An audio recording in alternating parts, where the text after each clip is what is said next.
Қайырлы күн барлықтарыңызға. Бүгін сіздерге құрамына ешқандай дрожь, яғни ашытқы қоспай, өте пайдалы, дәмді, дәрумендерге толы нанның жасалу жолын көрсетемін. Видеоның соңына дейін асықпай қараңыздар.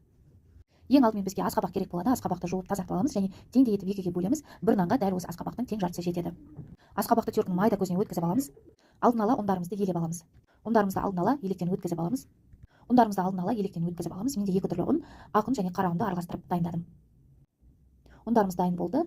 Бір ас қасық толтырмай тұз саламыз және ас содасын саламыз. Енді барлығын жақсылап араластырып аламыз.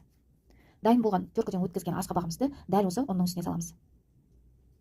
Керекті заттардың барлық мөлшерін видеоның астында описание бөлімінде қалдыратын боламын. Егер де асқабақтың дәмді болса, одан да азғантай қоссаңыздар болады. Бөлме температурасында тұрған айранымызды құямыз. Осымен барлық затты салдық, енді барлығын жақсылап араластырып аламыз. Бірінші дәл осындай қасықпен араластырсаңыздар сіздерге ыңғайлы болады. Біздің қамырымыз өте сондай қатты болмайды, қолға жабысқақ қамыр болады. Біз нанымызға ешқандай май қоспаймыз, сонда да біздің нанымыз өте жұмсақ және дәмді болып шығады. Қамырды енді дәл осылай видеода көрсеткендей етіп қолымызбен араластырып біріктіріп аламыз. Біздің қамыр қолға жабысатын қамыр болады.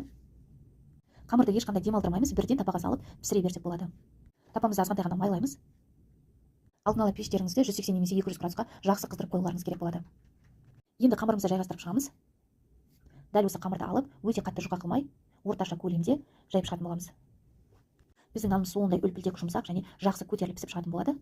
Бүгінгі біздің асқабақтан жасалатын нанымыз сондай ағзаларыңызға өте пайдалы, сондықтан да дәл қазір асқабақтың сезонында көбіректеу жасап берсеңіздер болады. Қамырымыз дайын, дәл осы қамырдың үстін 1-2 рет дәл осындай пышақпен тіліп жібереміз. Бетіне ешқандай жұмыртқа жақпаймыз, салқын судан кішкене ғана себеміз, сол жеткілікті. Дайын болған нанымызды қызып тұрған пеште 180-200 градуста 30-35 минут уақыт аралығында пісіріп аламыз. Құрметті көрермендер, қараңыздар, біздің нанымыз толықтай 35 минут уақыт аралығында пісіп шықты, өте ыстық болып тұр. Қазір нандарыңызды толықтай суытып, содан кейін кессеңіздер, нандарыңыз жақсы кесілетін болады.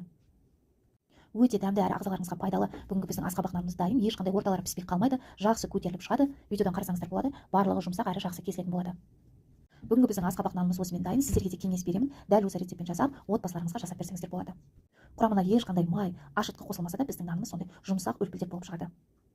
Дәл осы нанды таңғы асқа қолдансаңыздар болады, өте пайдалы, ағзаларыңызға дәл осындай жұмсақ сармаймен немесе қаймақпен қолдансаңыздар болады.